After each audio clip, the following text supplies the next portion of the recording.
Ko kore ke hufa mo ai malo fonua fatulo atu kia ho eki ka ma hatakilo tu pe mo e kainga tonga ko to pe ko ngo atu kia e tau polokalama ko ia fatufonua fo o ki he pongpongin o ko tal re ki mo tol ko to pe kainga ko mo lava ke mo kau fataha mo ki maua i he pongpongin i ono kamata ia ko e tau polokalama fatufonua fo o ki he hoani pe pe fo ke te ki mo tol ko to pe te mo to ki mamata mai i he tau polokalama o ku o atu ai loto fiafia pa mo e tatali rei ki motolu ki tau kau whataha i tau polokalama i ahoni.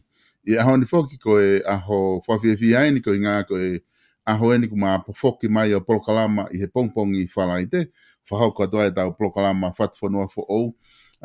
Pea mo e tau freedom fighter Piveni Piukala ko e whafonga o tonga tapu fitu ai a ku maa iheni i he pongpongini ko i ngā makatuunga i hange koe na whahaki mua koe ngā ka lere koe ai whare area he taini mi te mafoki mai e proklama whatwhanua fo ou o whakahoko ia i he pongpongi whalaite ko toa pe koe ngā koe whainga maari e lawa ki tau maua e whainga maari e pia mo piveni ke whakahoko e tau proklama i he pongpongi ni foki e piveni ko tatai rei koe ke proklama whatwhanua fo ou ko ngā ko ilope koe proklama mau ingaini i ahoni ki he kakai e whanua, ko ngā na mau whainga whoki, ke mau whanongo atu he le tio ki whare area, ko ngā ko e taimi ko e na mau huai ki whare area, pa mo e whafuaka wai ki mau tolu. Pea neongo na e lahiangi he no taimi tāmate i mai whamawhola rea, i he taimi na e maui mai, ka na mau lawa peo ki i whanongo atu ki he whanki i konga, o e polokalama o e uau ko e ni. Pea keke ngā tai ko e whofua taimi eni, ke ta talano ai i whatwhanua fo ou, hiriangi ho hu ko ia ki whare area hoko atu no whafuaka wai koe. Whewheha ke piveni, pea whewheha ke a tongana ki he pongpongini.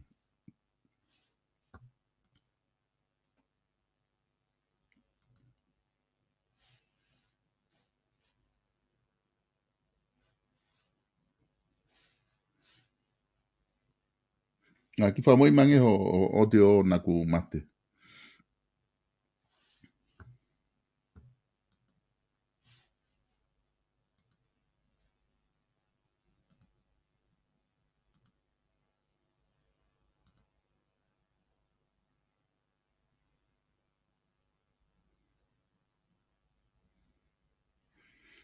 Ok, mate mai be.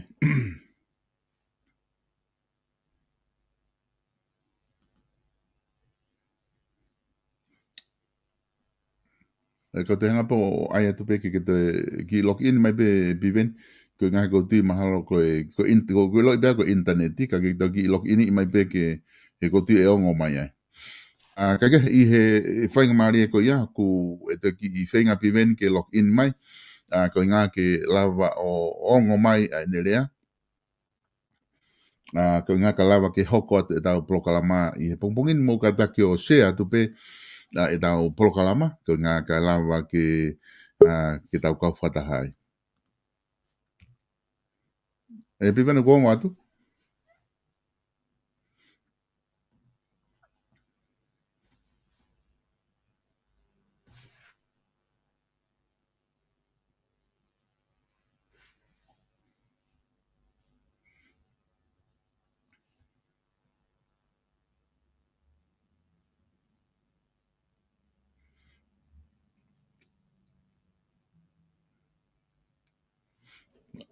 Ko iloi o ku asi mai o ku hangeo ki vai interneti.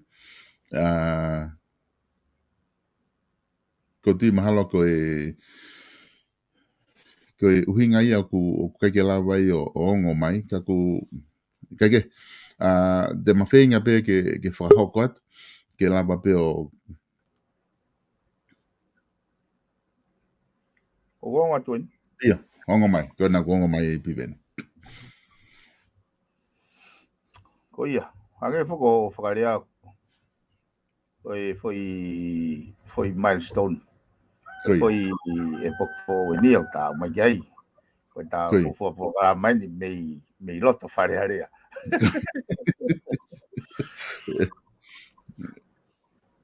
Io la hea pito e ku e me ia.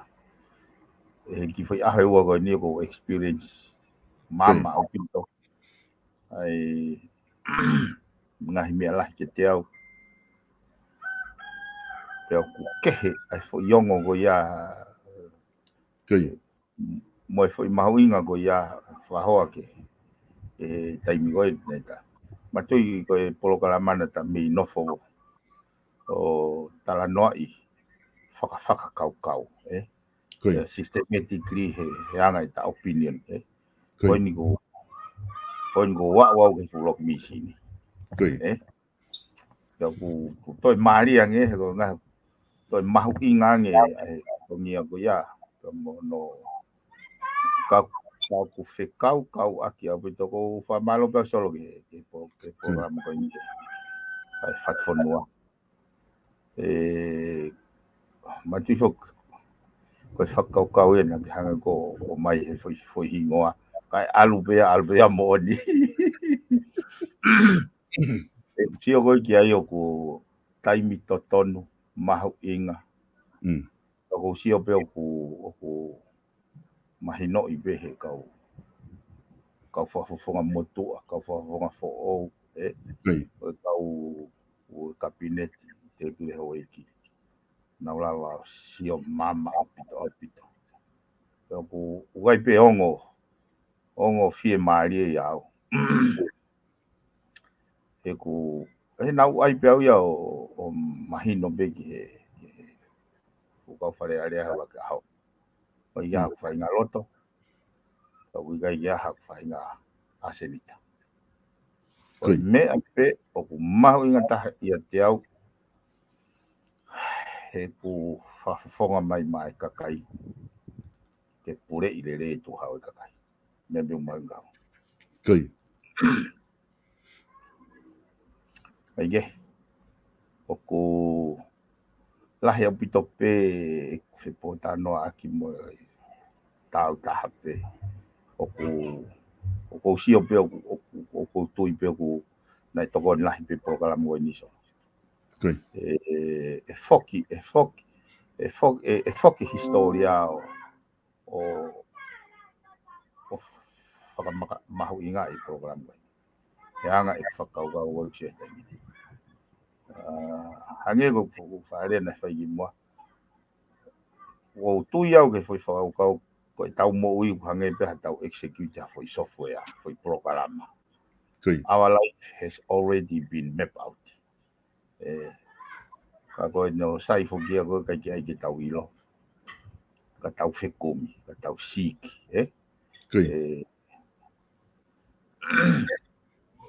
Ka kou ongo i peaceful pe, fia pe hokloto. Mo kata mai e sio ko ki mahu inga ai ngai whakaukau na ta whawahe i polokalama ko ni he sio ke whaunga whare are mon bene ki ho haa pe ho e ki mo e kapneti e ono waki we e ngai ka kono moni ko ho haa pe ko nga ko ne asfo ka ko e taingo o ku setolo ai fu na to kare o fato mai toki mana tu fo na ka fi maria bito ke foi fo kawa pe ko nga na to kau mai pese ai he po tu site te ke ma wa fa nga maria ke fa tala noa ki ai fe kau aki mo fa ka kau ka ko uhi ko kai ke lele e to tu ni kene provide clarity paure wa ke consult au ya sea ki hene these questions kana ku bongbong ya mai he lai ne hiwa o tali pe to he office sea tau me asia ke hiwa do no e au ku to pe ke yo o atu ke ek fakau fata tau ke to ni kai ke ya ha me ta e provide with clarity ka tau o ku mahuinga ke wangi whakau ke sea. He koe ni sutone mo to ni o ku i he sea ai whakahoko o ku ne pure i whare alea koe hai sai. Ko mahal na whinga pe sea ke whakatata te ria na tolo maka i moia hane tata wane whaafo peka ka naulava o whamatalai o hinga lili o tā koe whawhangu hongo fulu ke hue whare o maki whetakai pe pena kei ke uhoha au ia ke tā taimi pakai ke tauntangu tu pe au ia na tangu tu ka o rewa ku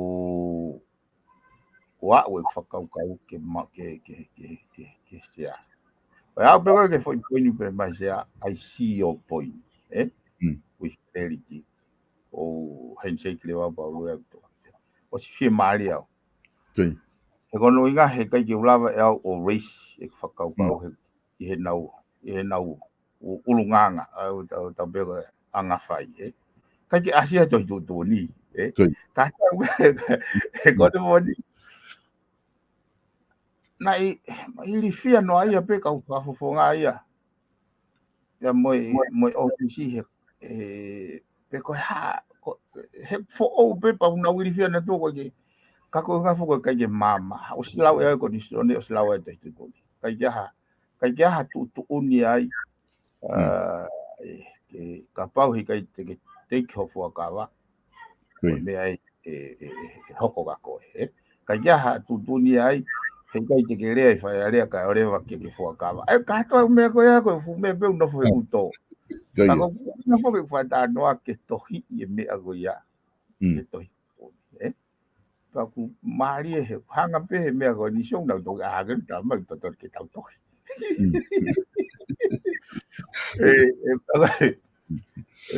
ya ko na mari ko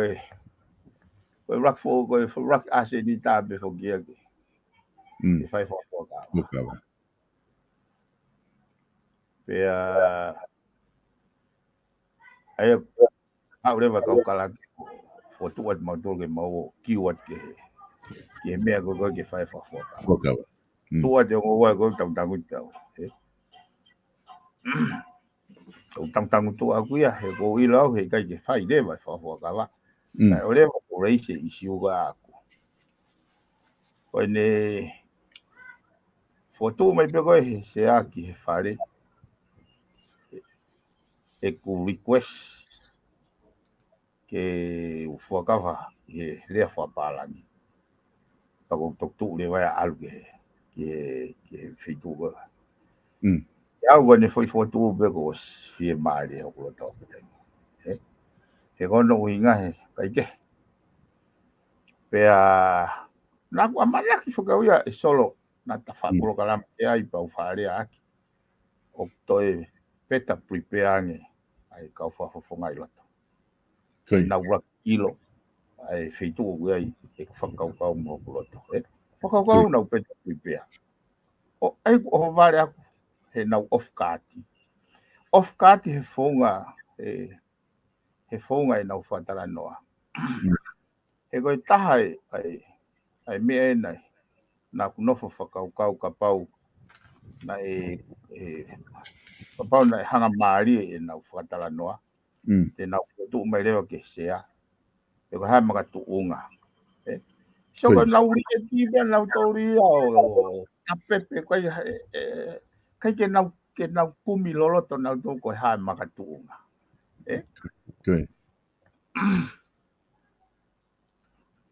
Kei ka ko os taimia ka ko sui maari au. Pea fotu ko ko ke hua ki tō ka tātai nau. Kai peke uhinga le rea ka au. Ka ko ngā fok te ke nau o mai na toa whainga maari ka au ke tipeiti. Pe te urea i loto ki he whekawaku mo fotu mo makatūna. Pa whekau ko ke hu ki tōa. Fie maari o fu pau ki tō mo fia. Ka te hei pe mea na iei pe ngahi step na ko hanga o parati ka koe palo pare ma koe hoko huau ki tua tamte na te retio so koe foi me koe hoko ai miscommunication ka kia au toki ka pong koe taha o toki whanongo he ongo pe au pe hoko loto hao kau kai haa kau masi. Koe hanga mantene o seivi kau tamanga. Ta koe kai nege iahaku whi mai no ape kai ke whanongo ke mea hoko i loto. Ka koe pō nasi penia ko se ogei solo. Koe pō nasi. Nau hanga pena tōre create a mountain out of a molehill. Yo kau e nia moau ia. Kono tamde ere tio e tālanga e koe wau pe mo de afio. Wau pe mo de afio kone tālanga i pēhaka te kawak mo de afio pa tamde ere tio. Tamde. Koe ua ak penia. Koe konga ko kia piveni nai whehu ia e kakai. Koe ngā whoke tau tala noa whoke ki he maho inga koe tau ataina e ongo. Pea mahino ke kakai ia o ta tau pea tongana pea mamurini. Ai uhinga au kunau tamate ia le tio i hono tari koe fuakawa ke tui. Ai tau wholofola e tui po hawhainga mea ke tui. Kunau makatuunga ia ko inga ke orewa e whanongo e kakai he tari wholofola te kei ke awe ia ke awhio ke tui. Pea mahino pe ke kakai. Koe toenga koe uarea ia na amanaki kakai ia. O koe ke te hamea ke tamate ia he koe toenga kutotonu ke whanongo e kakai. Ulaki pe ko no whakahu koe ki tua. Tamate i pa moe whakamafola rea. O ko uhinga na e whehu ia i pa koe hahono uhinga na e whakahoko ai angofo i whatongia ko ia. Ka hiri koe ako no tala noa i pa ona e whakawa. Pe whakawatonga, pe whakawapalangi. Piveni, Ia, masi solo ka vete a mea koe ni iloga e. Ai palo pare maka koe. Uro aki, kai kia maka tuunga lele ia ke tuka au ki tua. Lo tonga koe whakotua ako. Kia au nei tonga nau petau. O anga nge hawhainga maari ke o mai ne maka tuunga. Koe menta. Ko uhinga ko ke tuka ki tua ka tau atai na nau tipei he issue. Koi. Ka sia ke nau fa bori. Ka na to iro tuka ki tua ka uno mo saya ilo to.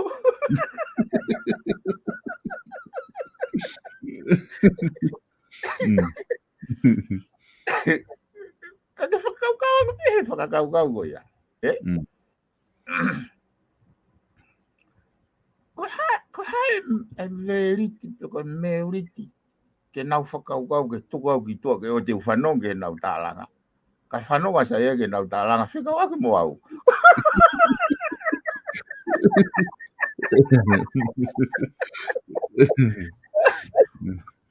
Laka ingatai. Nau hanga o mai mua a isiu. Ko isiu ni, so ko isiu ni. Ko hai mea whae talanga. Ko tau ataina a Paula Piveni Piukala ke whakahoko ne fuakawa he rea whaparangi pe rea whatonga. Ko ia malaki he mea ko ia hatoi mea ahataha. Pepehe ko ripoti ke hange ko ripoti ke mai whakatonga he kau katoa nau tolu ai. Eh? Ai unga ke matu ko tutuni ngawe ko nau pipiki ai. Ko renkuich ke nau ngawe aki whare area. Ihe intention o mai ripoti talanga ai. Ko whakawa ko mea aku mo o tua. Hala nau te pi te ngataki ai.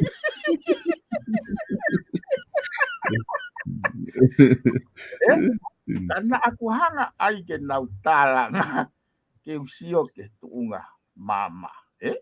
Ko nga ko nga mo ke he foki. Te lava i loi pe o e pate utula. Pa ba vai wa pate utu pa ve. Ka e te utu tatau he hina ko to. Ko he na uloto ke. Ka na uloto foki alo tipo ke na tipeti na baloti. Ai ko uhinga ko pe solo hanga mate no sei na to. Ko kai ke na baloti. De kai foke ke ilo e ko ia ko ke fa pa. Kai ke ilo ko ba be ko ilo to. Ilo ton ke na wa na to na foi wa he ko weekend. Wa ka to na to mate. Ka to foi to wa fa. Aga mate no sei na to. Kai ke ko foke foi ka me solo ko fata no ke. O ko flexipolo dynamic e whakaukau ke rolo pe mo mea ko availa polo foi timing ko ke pre ni au ya na hangi ko ya ko mauloto ko e so peta vai o mo ko e tarifeu ko hugi atere ai foi ota ko sequence ko feui tanga be o huat be e pau be ke mai rak ke mai ingoa ai ko foi feu ko ya tala leva o sope tava yo bo pe ke leva ha kolo huat ko ni rak ke mai kolo ya where do you come from where dia sope tava yo bo ko ia o kai ke usai ai ya ko mau to bete te pui pren ke traigo engineer awe ko hulu lo pe ki casa fi taimbe ko ya fe ko tu to de hua kai nau kai fo ke nau paloti ke na ko si lo pe mate me de to ko ke miniti o muy mai he na ko he na ke mai se aga hypothetically ka pau kai ke tari he fare hare me hoko ko bet ko poini au ya ke we se issue to ko dun ko ke to faye au to kolosi au ha ka wa ta wa ke vai ta ai ko me na fam ke palo eu to ko ki hu ko ji tua ko fetu tak bag fide ki fetu tak bag para sipirigi ai ko kai fo ke na mai no a spe mo inifia Mai tau tai mai no ipe pa hangi pe kon ko fa fonga kon pa toa. Ko iri fia, I sol fia. Ia kana ko silau le re ia te tu ni ko kia. Ko kia consequences ia ta te tai fai pe ko kia pare mai ta te foto te fakau kau kai pe kia me ai ke fai ka iri fia. Ka ko fu iri fia dai fai o bawai. Ai, kai ka ko men go fi fa manat so. Koi. I he kakai. O whiunga mo tu o tongungia o no nima. Ai fo I lea koe di I he tohi tapu. Koe, do not be afraid. E koe fear not. O ngo phrase e ua koe au tānaki I he ne exist e tohi tapu. O whiunga mo tongungia o no nima. Koe whatonglea ka aku solo. Koe whatonglea ka aku. Koe whakamanatu mai o tua he aho kotoa. Aho kotoa. Aho kotoa. Ngā o no nima tau. Whakamanatu mai ha. Tūku ke te kovi. Tūku ke te kovi.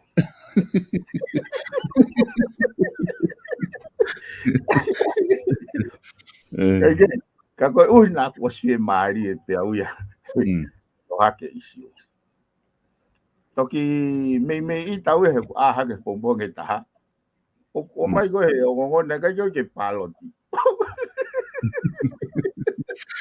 Ka koe pe uloto. Haka māten o whahauwhi kau bea koe. Au sai e pia. O se hoko ko isi o se whai tala noe iai. Make sense me ai ka nau tolu. Tua ku nau o se akuri ai tola hia e whare ke whare le. E kono moni na tala noe tau e fui. Ne meni koe. Mon lahi apito e piben. Ko ilo te foki hu hange koe ko ke tala noa ki ai. I he tuu ko ia ai aho ko ia koe aho foki ia na e hanga naki atu kakai ke nau ke huki whare area. Pea koe ngana tō tala noa I foki isi uia koe ni fuakawa.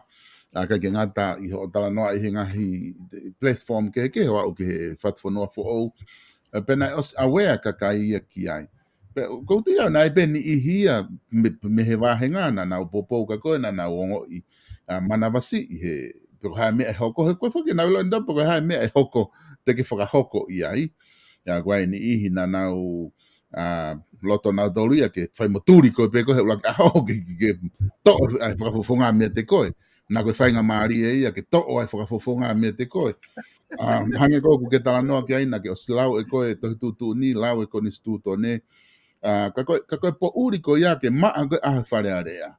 Na ke lava mohe pe na ke loto koe ke whai mo aho ka whai mo ke hu ki whare area pe koe ha. Ke hai unga na ke ia he po uri ko ia te ke hu ki whare area whakahoko ho fuakama. Kai ke fu take note he nau wheboi kina pe he lau ai whaki mea nau whemau. Ai ke au kai ke unofa o preempt ai foi occasion ni o ku finegi be ka mai ho ha mai o dan sai o spek te ko le re tie na ke sio pe ko passport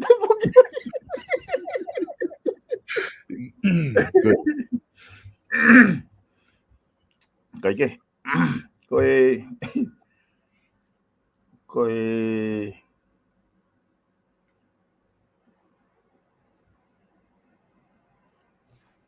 oku multi-dimension mixed feeling nei kau be mo tau ke te ane pe ko no moni ko sai au he when I am unpredictable no me mo to la ia una wa ka ko no moni o si ia o ko slio ai mau fata mo ka ofisa kolo pe wa presene ku me aga na to ai pe na lo to pe na to ke fu akala te ka ko nga pe fu ke ko na wili fia pa fu makala ile va tu ko la pa na fi mari be na to pai be fa kau ai ko fu me be na lo to go ai He kono inga e solo. Kau oat whakarere e whakaukau. Kai. Nai kai ke alo palo mesi ke he wāhenga. Hawhahinga koloa pe ko hawhahinga langa. Kai. He kono inga he ko whakaukau. Katoa mea koa isa pai protaki. Oi foi mea te fito koini. Koe mea nau hanga, ka pau mou tui ki he kaweinga. Nā kai kiu tā ngau ke tui mai ka au. Tui ki he kaweinga ko hau moia. Pea mou o mahu inga ia ho mou whanau. Pea mou tok whiri au. Sai. Ki au ke whakatonu lea ai fuakawa. O hange ia koe tau tanu pou halanga ngā ue. Koe tanu pou whai o wau koe tanu pou nau pehe koe kauia o tua he langa. Aia ki au koe whakau koe uhinga hono o mai e whai fuakawa. O mai mo toi tapu. Ke o ange whai apasia koe ke o tua. Koe maranga koe tōwholofola koe atu pou ono. I tau ko osi. Whakatapu ki he o tua o kutu ai e lerei o tonga. So mahino ia ki whare lahi. Ka ikai ke tau awe foi apasia, foi tapu a ki he o tua, ai ko tu ai tau lerei. Koe ke tu e lerei ai tua ia tupo wono. Uni hanga tala mai ke whare. Ai ho mou fōkasi i he o tua o kutu ai tau lerei. Koe whakau kau e. Ta pahe ka ke tau ai e tau fuakawa. Ke loloto ki hoto mafumo to ata mai. O ku te apasia ki o tua e te fuakawa. I ka iaha lerei e hau ke whanau mo hako o toka ta fitu. E kou whakakau kau ia aku. Ana ki o rewa koe foi loi whai ilo pau. Na ulawe fo ke au ia solo. Kehe te tono nou. I he te fuakawa. Kau te fuakawa kita ki he mea umalawa ke whai. Koe fuakawa e koe di solo. Fuakawa e ki he mea ukai malawa ke whai. Kai. Kai. Ka uhinga rewa ki he ha. Uhinga rewa ki he ha. O huke pā usi. Ai foi fuakawa. Koe poini agua. Koe ke apasia ki he mea ukai ke fuakawa.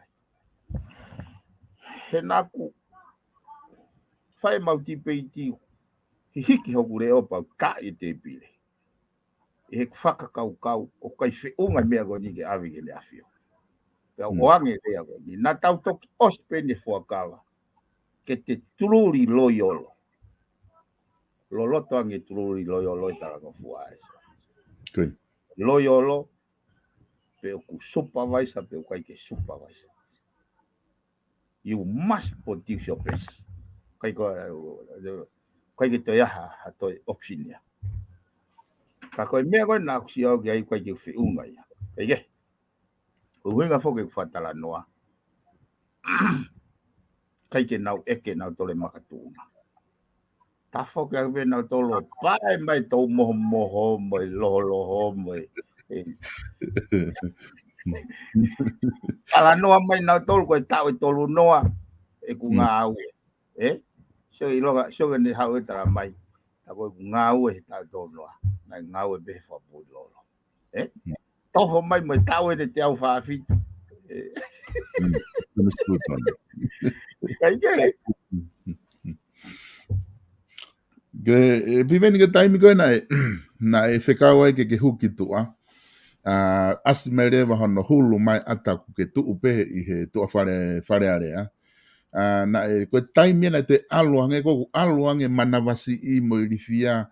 Ihe ni ihi koe ia na nauloto ke nofo i whare area. Koe ni ihi koe na nauloto nau tō ke whai mo tūri koe. Na nau fia nau tōlo hono tūri koe whai taimi koe ia. Koe nau sio koe step uruaki eni ke tūri ai pe koe ke aluki api. Neo ngā pēku hange ko tatala noa na o si o atu pe whoki he polokalama o koe ki atu tu uni pe he ia. Ka kone tuu koe ia, oku mātu unga i he taimi koe na ke whoki ki lo tōpa ke whoki o whahoko o fuakawa. Oku whaharewa e he talanoa koe e ni ihi oku kai ke nau popo ke te kau nau tala mai, koe fuafua aho pe i ho o whare area, koe lohi a ki i ka kai tō tapu fitu. E nā ki talangi ki tō tapu fitu, he kai te ke fuakawa, i he whakawha tonga ka koe nau ke fuakawa koe. I ho koe o whakaukau ki ai.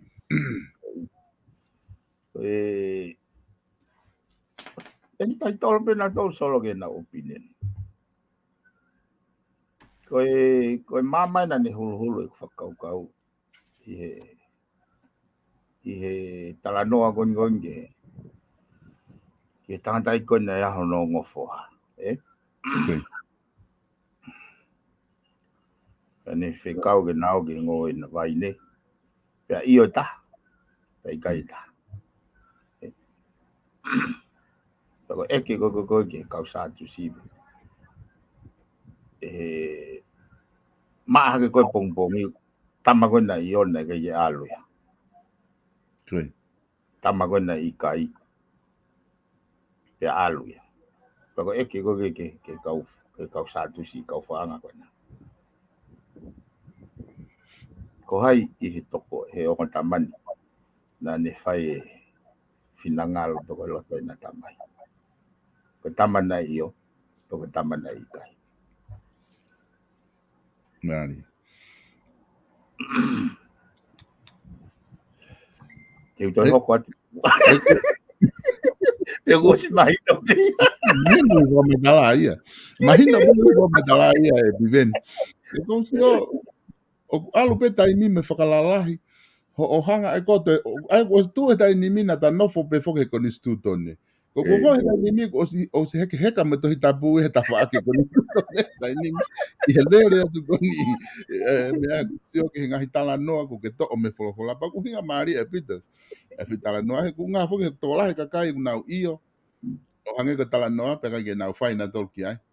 Pe kakai ko na nau ikai, pe kakai na nau talangofua na tolo o whai e mea na kore he tamai. E kung maari e pita whi whamatala me whi whakatata koe nuki hanga o mai. E piveni ka tu ko he tai ni mi, ai ku lava he tai ni mi ai fuakawa. Pia ko tui, ko whi konga taha, i lotong ko tu i tua, i he tua whare area. Na ke whakakau pe ke fuakawa me mea ke whai, ko ngā ko whanonga mau pe fo ke POLOKALAMA, e u whamatala ko ke whai mai, maho inga mau pe ke o hake fofonga kakai ki momoa. Na e aha taimi na ke tui tua na ke whakaukau loto mai ke fofonga kakai na nau whiri koe ki whare area pa mo kakai o tonga ku nau pōpō at ke te ko. O tatau pe tongana pa mo muri. Nei kei peke aha taimi e te e mōre ai e whakaukau koe a mea tia. Ka o atu ka o atu ai pe e taimi nti koe ai. Ko ke ilo e konga lahi na uloto ai ke weise mea koni ko isiu. Koe. Koe uhinga he te kei ke liliu e pure ngā ue ia. Koe. Whanongo, ka ke whanongo ke ango whantala nona o hake ko he discussini. Tau ni te au whaafitu. Koe. So nau o si hangana tō miss outi. Miss outi na tau reform he wanohongo fulu. Koe. Anga fe ke tu uma o mea ta hawalu finima. Osko na tau os reform ta he wanohongo fulu. Koe. O whakaukau koe ki mua he ta hawalu fitunima lere mai ke wanohongo fulu. Ko whare a hou eiki.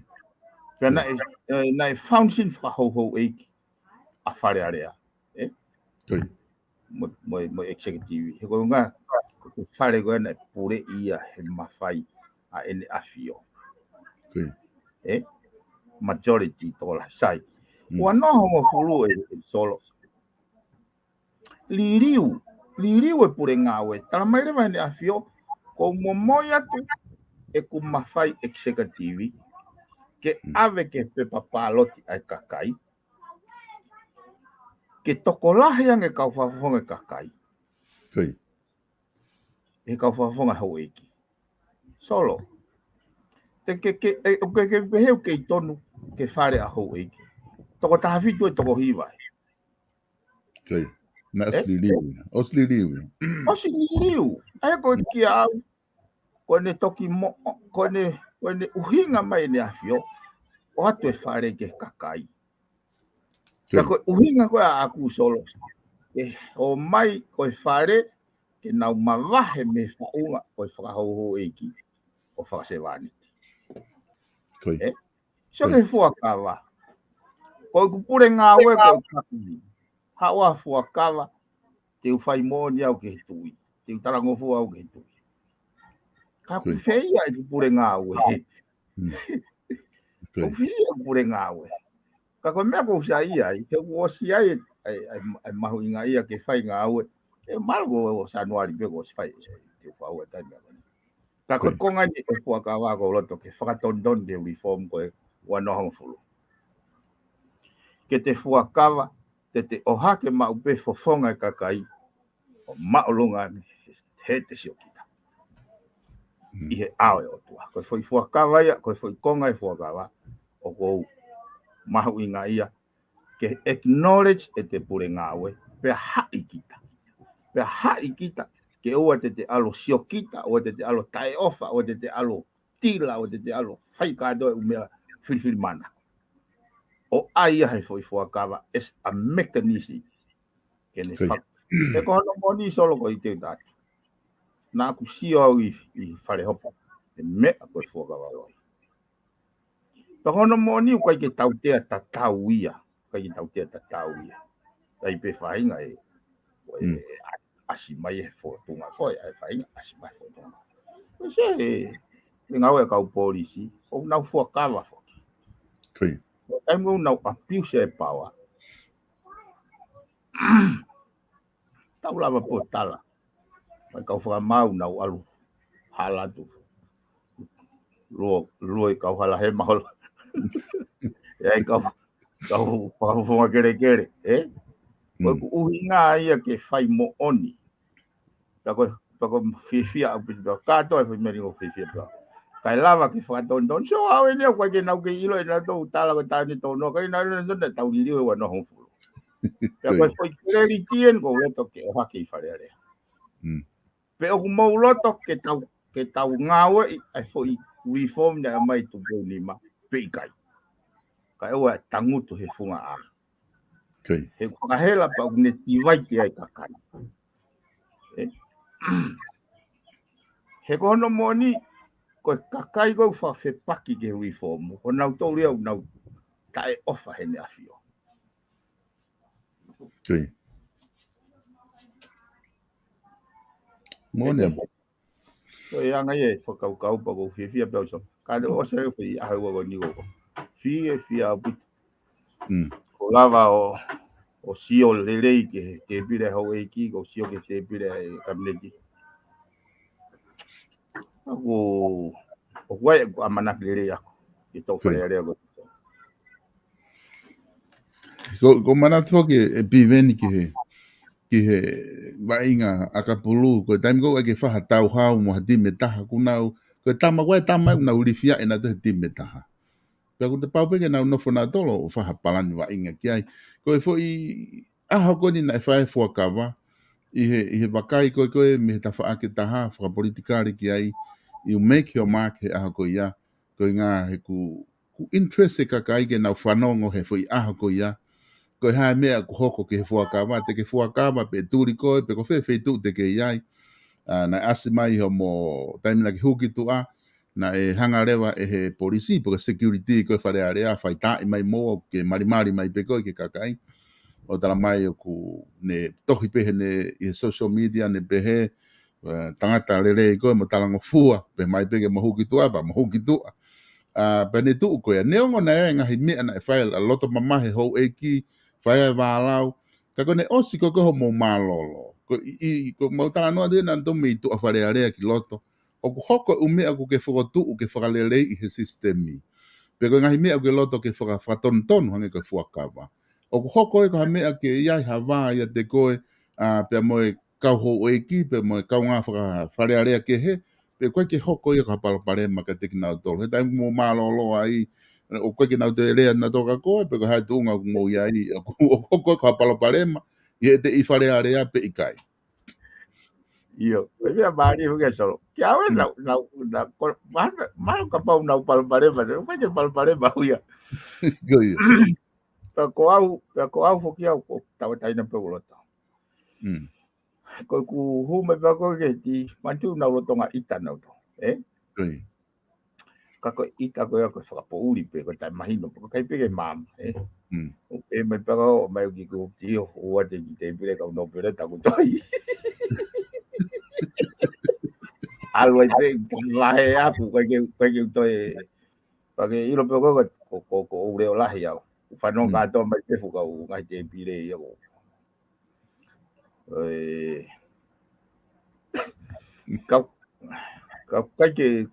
ka na make pe ya clear statement ya na to wa ya fa inga asenita ko ya fa la mari ya ko fa mo ke pure le be tu ha Mo la happy. Ke taha ke whai wha os ben te wadu pata toki wha maa po porewa biven. I ho no foko I tu ana kai ke ilo ko hai mena hoko I loto.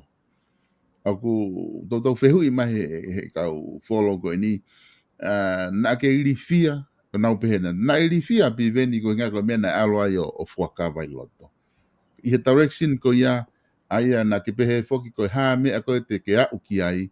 E wai mangahi mea tokoni kia te koe ko mea upau ke fo wai ka tau move on lewa. Ko ne tuu ko ia na ke iri fia pe na ke pehe pe ko mea totono pe ke whai ke fuakawa ka ke move on ho ngā ue mai wa he ngā mai whanua. Ko e ke kawa iri fia he dictionary a ke so. Ko ia. E kia wera behe ia he dictionary, Kana ko ilo pe kai te ke me ta fu puta hopo ho di fa mawa nga Koi. Ne o ngoi ha o nga fu me fu ka ulo ya me ka pe o ya ke yo to more tai me ko te tali ke me o yo tali. O nga imagino ka o ya me o tu ela. Kai ke ha fa nga me ya ke wili fia ke ai mama ko ne ya o ela. Ka ki au ko foi foto pe ko he se a os kai ke te ko. Ko me pene na kai ke fie mari ai.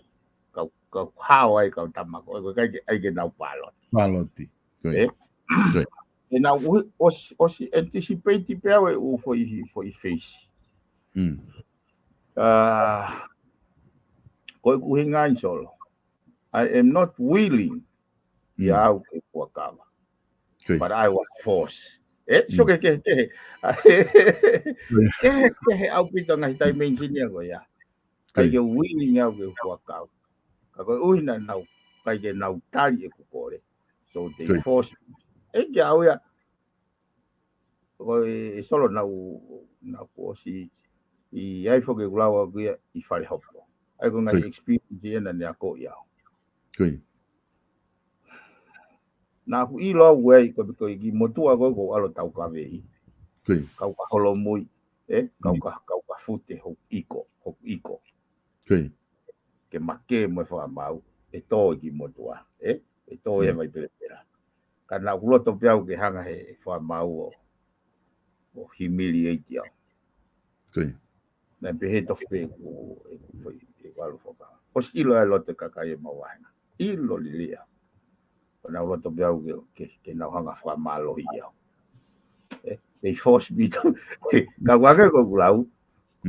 Tama ko na io, ko poi ni o mau inga. Ka me ko te ufai, I will be truly loyal to his majesty. Le atau ko ia mo e mau o ku hala fo ile ko tala ko fua. Os. Full stop. Kana ka ke uloto ke ngawe ke kore fatonga he ko pau ke liliwe fo ile ia.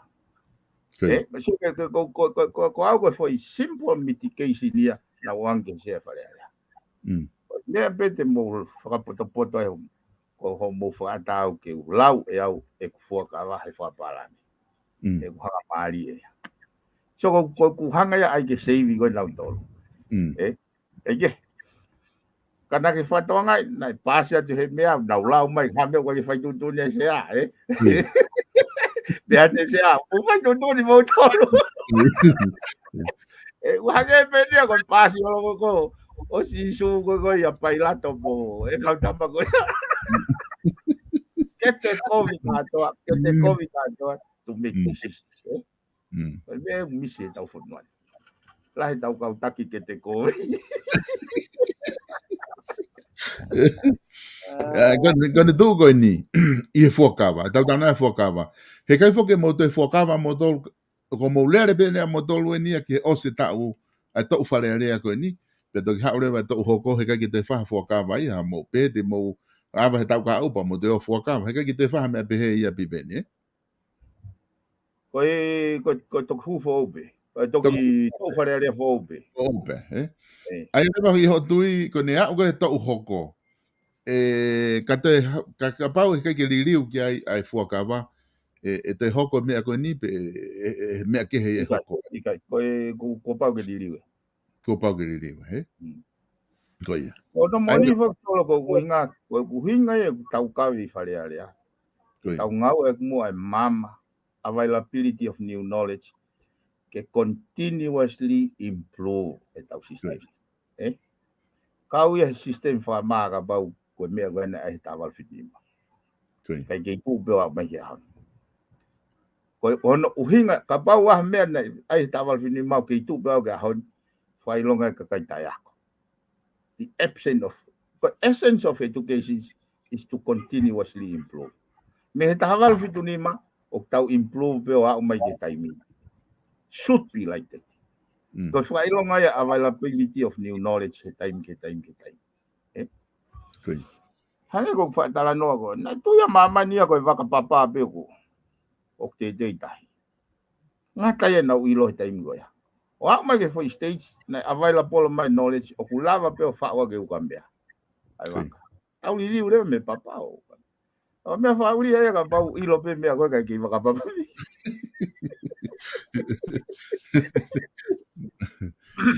Koe.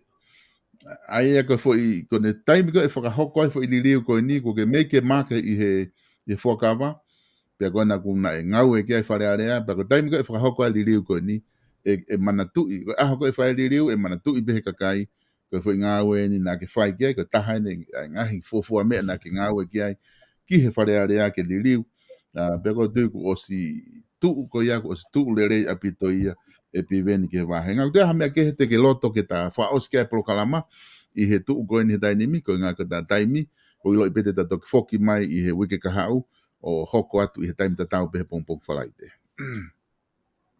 O huinga le rei pe foki solo ni hoko ne mea ko, ni mandu na tau laki tala pe tau koe fofua ngā hala I te huki. Whareare. Goia. O sio fu maani one kau tamai loto ala tanga ala mo fe paki pe kamata. Kamata. Goia. Te ko mandu fu kau tamai al ki loto ne na mana to tala ko sinanga lo na to o tua. Na tolu na malanga hoko. Ai nei ai ku sia uhinga le lei pe ho sio go ia. Hoko ngai mea ko ni nga ko fu nga hala ko tau ta hu. Whareare. Koe mea be ua. Ko no fusi he kau maoni oni ke maoni oni ko toa loto pe koe fusi he anga halaka kau maoni oni ke nauki hifo ki mamani, eh? Oh iya. Ko fusi mo ke mau mai mo ki mamani ke tau no foi reality. Mo mo to no ke mani ka ko ai to ka ngai ka ko. Whakawhewhia be tūnga ko kui ai, piwen whewhe tūnga kui ai ho tau ke te, ko loi pe whoki I he te pire ia e pure anga, pia ku ai mo nau ngahi ngāu e nā tolo kui ai.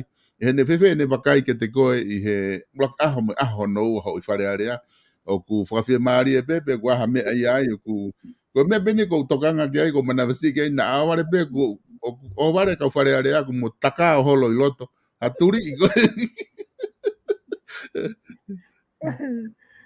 Oi fata mai mi mama ke te govi mai si. O mari e pe foke ai dia I ra ku fia pe tau ke te ia. Me be o ku ha pe unpredictable pe ki ai kuanga.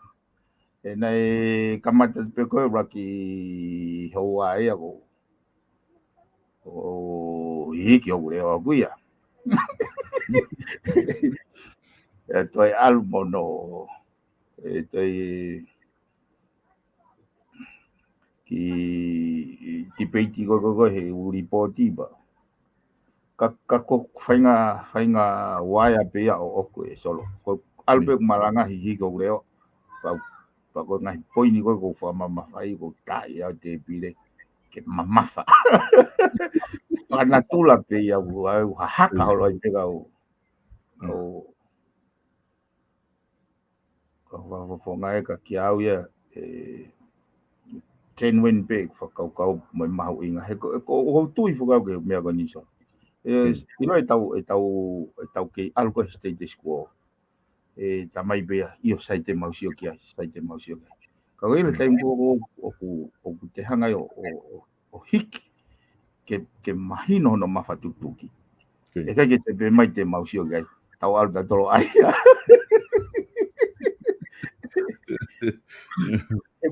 he kono moni ko sia o ka kiau e kiau o ku toko ni be mo ia kiau era o toko ni be ne ai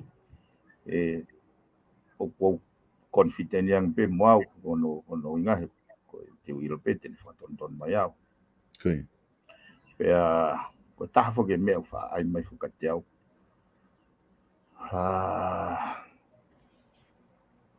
ani o fa hanga to la he pe ko kai ke o follow his status quo e anga mai ni angin ke ako na ki au fine ki ange wai pe ko fainga mindset motu ko ka tarange mau be kana to musio ka saya e mutala fine ki we lo au na waya i pe au ya me manava ke pe hon wai mono pe o te mo wa me mo to ke pe ke foi konga ko ya o fi a to pe kai fo solo e ka to ka fa o se te pe ko foi ngai tai men sin fo ke ni o ke fa to kanga ki ai ka ko no mo ni go xio is a milestone kia mau toria family ke hoko ha ngo tau te na he tai meta i he fire ka kai he fa fi ke fine ki ko tanga i one in a million one in a million ya fi ka ko no mo ni na o si ko mama wa mo saya ko ta o ua ta o ana ta ono wa saya ke algo ke rasta ko ta fa ta no ko fine ki ko tangi e pio ke muy a saya ke alo i pe mo ke ko pa ai pe to nga ko alo i pio ya ke si ore vai ke each different now finger ke match up e to ta mai ko ai ko tu ina hinga pe ke ne toughen me up e kai go ke roto ke puri au pe walk over ta ya au pe o tivelo pe e fainga mindset au ku au ke o alu foki o mau foko ma fainga mari ako he ko foi me fo historia ne te ke ha me pe he ho ko yanga ko tua tongani ka kaptene tamsi lahi he tongai ta go te ara pe tamsi si o kaptene ta go ka ko ni fo kia ma ura ki ua be mau he foi tau ta ko foi a bia ko ta o mai ai he minista ko a go ya ma fainga mari ke ma e mata ta firi ha mala ke ma o ko ai na ka ke pe ke o mai pe foi mala o mai pe ia foi pe ka tau e te to na firi le wasa ke alo ako to ke ta ka firi au ia ke o alo ako computer kana unga e ko alo ako computer ko advice au he pure ako ako ya to ko o to milie faitua ena fai ako fika fisiki au yani pehe e mau e ku atamai aku ia ke ako fika fisiki. O ku ne pe ia ku advance e whakaukau ke foki mai pe he fika fisiki o whaia. Hane ko ia, e? Pane mai se ia neone te ki usia computer. E walu e nia. Neone te ki usia computer kana e ka kone sio ana ia ki he ku ability ke ku mau ke o alu pe au ia happy si fika fisiki. E ko whenga matai tohi bene a wala protein. Kei pa wala i ko ako computer. Pe au hau au ia ki tongani pe hanga e ana tau wherunga ki au. O ririu ke o alu o major i artificial intelligence. Pena alu o ako takai holai i sia he ngahi factory o ku control o operate e machine robot. Ana ufiwa no fo to ka uhinga i kwa. Te kono uhinga ko ke na teknologia pe ito mai. O to ka nga o uhinga i le ko uhinga na wala ko kita foi FATUFONUA.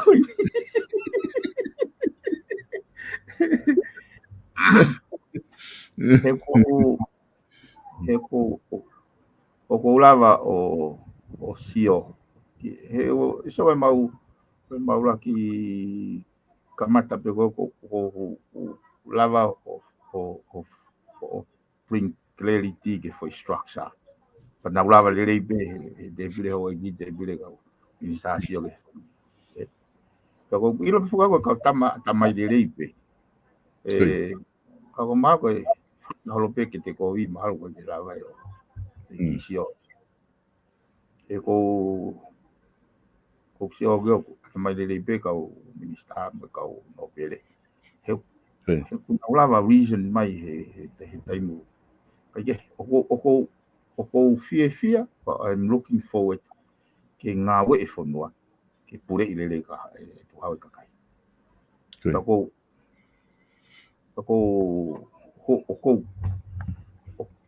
excited ai. O kai ke pe na wamanaki au na wamanaki au ko mau tau whanga tua pe ke tu e ulu ka kai ke pe ka sio ga ia ko malu mama be ki sa solo. Então mamang ho iloto ku hanga ka lau kai mea e piven tau sio me tu a ku wai pe ngai mea iloto te to ku al kita to sio fra le iloto pe ka ku anga pe ki kasa ke to gloto ko mana tu ma be ku fa kau ho fa ta no ki kasa ku fa kau ho lau he ngai mea ke ku mana tu ta POLOKALAMA i tonga na ta me ki kasa ka lotu tau sio ke to la ka kai ko na fia mo na tohi mai o tala mai malo bless the Lord me hafu praise the Lord me hafu ngai mea ko ia ko nga ku taku na to mau to fatonga ka to ha ke ta ko lo tu ko ki mama ia me ma ke hulu holo e unga we fai ko tala na ka tu amerie ko tu malo ku ke mama ta pe to amerie ke ngai ngau ko ke fai ku fale area ke fia holo ka pure ko na nau kau yo no fai ko he taimi ko ka ko whakato whaka ngahi mea ko toa e piven angena ki tala no ke nai ku more te tangata eki ka ko tui mahalo ko e tapoa ke ni ki he fine eki o ku wau ki ha taimi o ku lava ke ni mamata tonu i he taimi ko ke hu ki whare area ku kai whaki whaatala noa ai tokolahi ki he o tau ke te ki he minista ko ngā he ku mahino pe hala whanonga e ku le whanonga ai mani taonga mo ui ko koe pe ni e taha ku whenga ka kai ke puke holo koe ange ku ke tekin tau pe he tekin na ke whahai koe tau tekin na ke whahai koe na ata whine e ki ha fo i pas maka ka koe pe na ki ulaki i tafulu i koe ulaki aha ua koe no i whare area pe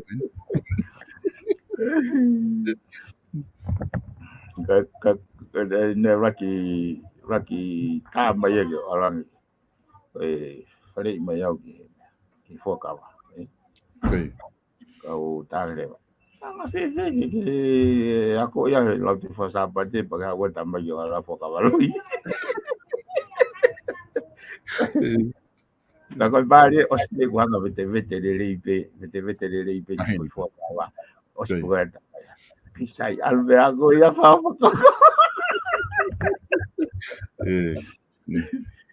ka pa via pripo ke voi le leipe Malo ya ko ye. Malo lo ke ai tanta iki kau ia he mea solo nau wharea ki pia uia. Ai kai ke uhinga kau e taim goe kai toki uhinga ka toki ki mui. E ne teke goe ke o ako ke whao e aku hau o mō uto. E ne mana uhinga kau e ngai nau kau ahi ki magu ku nau whika wha whika ni mau ia he tamai tangata. E koe tū goe ke whaka kere kere. Hike ke mau tofu hia mau tolu. Kana tolo loto e kau. Ka ko taim wena to ko se ko e kua ko pau hau ko o please o ia heni. Ai ko tafo ke mea. Te mo pure ke feitu te mo nofo ai. Ai ko to ko hinga mali ko te fe alpe ki ta nofo ia te o te alfa tau api ati. Fe alpe nofo i fisi alfa tau. Ai ka ko protakia kai ke aha aku hau ka ko ai ko whakau ai apu hau ke tu ai ko wha manat mili mapi tanta i kihi mea ko ia ka ko mili mo fi ai hau ma e fi nei kihi Mona ko fanki saiti si pe fokia solo ko main course aku ya ke wa ke fofoga kakai nei Koi. Ko mo la ko ta ki tala no pu ta ko ta fofo POLOKALAMA ni me lot fale area. Ko tu ke wi ka u la henga issue ia I fale area te toki hokot ke FATUFONUA. Ka ko nga ko ha ni ko afra fie ni ki ka nga pe ko tu mo ta ke te ma de fa ka u ne fie ko ia I tonga he ne lava tu ki ai pe fok ki a seria pe ko tu pe he pe mo fa to fa fie pe mo family ko to na fie malo ko nga ko unpredictable ko ho tonga mo ui fai I fa politikare pe na pe malo ko lava ta masi o fa fu ka vai ka imagina no fo ma lo fare area ka fai mo oficiale ka fai mo imagina ulere nga we ka te mau te no fo mana masi pe ko ha ne me fai ko ha ne me fai turiki ko mo ka ko aho ni piveni ko tu malo ku ko fa o se ta POLOKALAMA o fa malo at ka te ko he fa nga mari ko he ahon ko be ha me te tokan ke te ta toki hoko te flight ka ha so ta toki hoko te flight ka o fa tu piveni pe mo ta mo no at ke nga we ke fai fa area we ka ha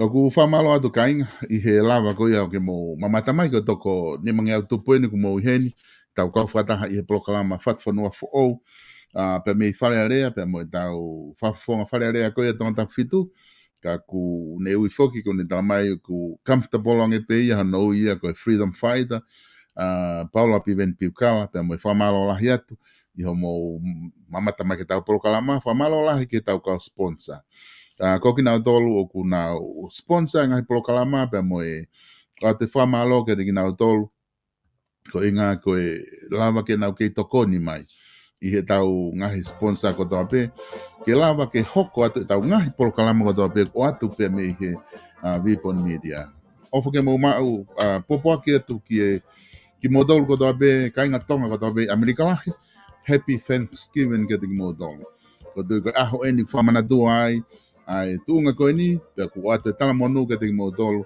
ofo ke mo mau Thanksgiving fia I he ahoni ka nga tai fa malo lahi ke ka taha ko ia ai South Pacific Loans o mo loto lahi ke mo loto fia ke mo tokoni ai Vipon Media I hono o atu ko ia tau ngahi POLOKALAMA pe me heni fa malo lahi at ka selectable pe me kau ngau e ko ia ai South Pacific Loans I ho mo tokoni ko tope ke sponsor tau ngahi POLOKALAMA au ke fia ma o ha no ka ke fia ma o whainga whiama upaanga I loto o Kalani no Sila.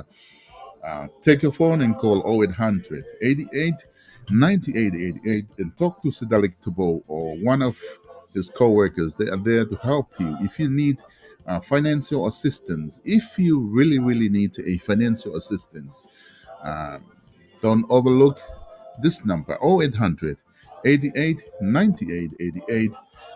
Talk to Sidalek Tubo. Malo Apito, South Pacific Loans, thank you so much for your support. Kaya nga tayo, itaw pamay South Pacific Loans, ki he page facing store, ilota nuk alofa, hanga tu ke tau mo pe au building.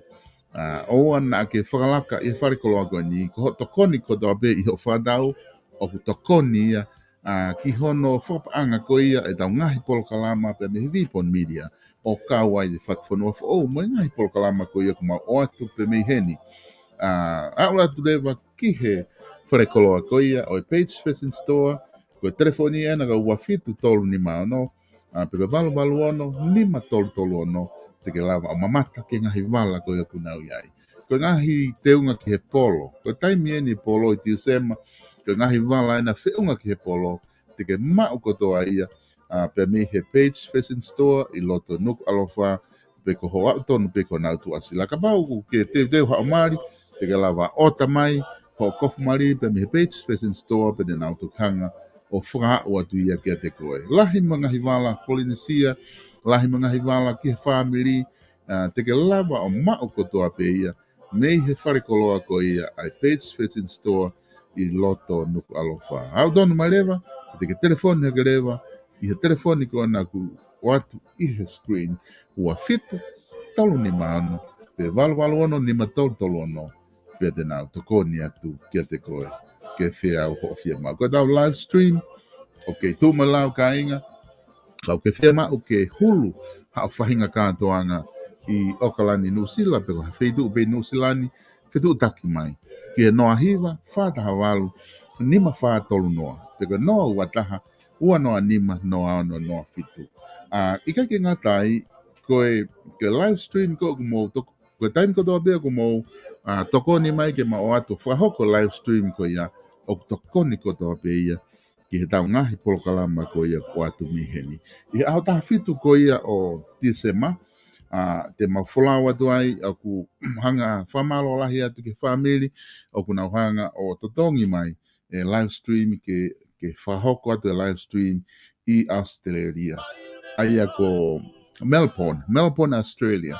Aia te iai, i au taha fitu ko ia, o tisema, o whahoko atu ai, ai live stream i he kātoanga whai aho birthday e whakahauko i Melbourne, Australia. Aia, ka te tuu koea ka inga, u tatau ai be, pako whi tuu, te ke whi dak mai mi ai, te mau lava le rei be, ke whakahoko ai live stream ko ni maau ki whi tuu koe o kuke iai. O keke ngā tai i Brisbane, Australia, o kuiai a friendesi, tene lava whahoko ai live stream, da me tapa pe o Australia, i noa wha, ua noa hiwa, fitu wha nima whātaha. Noa wha, ua noa hiwa, fitu wha nima whātaha. Aia, e toko ni a friendesi i he ataha fitu, ke ma whakahoko a te live stream, koe whakahoko pe me Melbourne, Australia, i ataha fitu ko ti sema, aia koe, e lava ai a friendesi ke ne awake, ki ai ke ma whetaulaki ki ai, o whakahoko atu, ai live stream i ko ia, na aku whamatala ke. Kake, i loto o kalani, pe ko whe, peha whe tu kisponi, pe ko whe, i Nusilani, ko ngahi taimi kātoanga eni, whe mai o ka live stream, whe tu taki mai a puka ke taimi, ko ngā ke mai o ka whainga maria, ke maulava atu ai, o whakahoko a live stream ko ia. Ko tau whare kai, seafood, i Heaven Kitchens, whika whitu taha F, o Bordets Road, i loto o tahuhu, pe ka telefoni noa ua taha ua whitu, valu ono hiwa ono, whetu taki mai, ka maulava atu, o teu i. A whainga seafood i pega, a whainga whia mau, te maulava kotoa pe, o whakahoko atu ia. Whamalo lahi ki he whawhango saione, whawhikau Sariswaka, ka me POLOKALAMA whawhango saione, ka taha e tau kau main sponsor, o i VPN Media, ngau tokon lahi, ki hono whakahoko atu koe tau ngahi POLOKALAMA, ai mau POLOKALAMA mawahe, te me whawhango saione, i aho wanima, ko aho Krisimasi, te pehe foke pouri whaastau, aia oku o sipuka mai, e he whawhango saione, aho koe ake mau whahoko atu ai, ai POLOKALAMA mawahe beheni, pe mi he tau Kautaha ngo vipon media ai ko POLOKALAMA e pa me fa mawala ke te na tolu ka ki ngalo ai ko ke ngalo e te au ai toe nga POLOKALAMA ke ma fa o atu pe me heni ange ko POLOKALAMA ko ia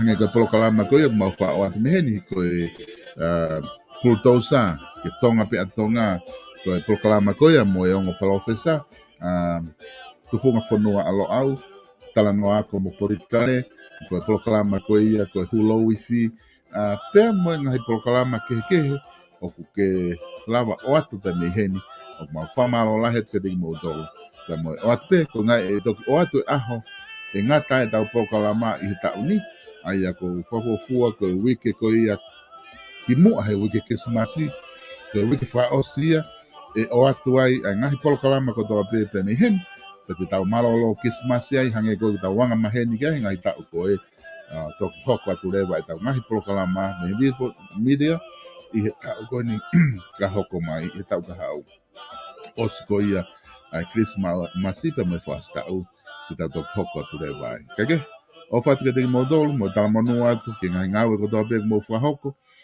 pe me he mo ngahi apita kita pe hange ko glau happy Thanksgiving ki Dik modol ko doa pe i Amerika au ku ma ofa atu ka dik modol mo tala manu atu ke mo ma o ha happy Thanksgiving fia i ahoni ofa atu ka dik modol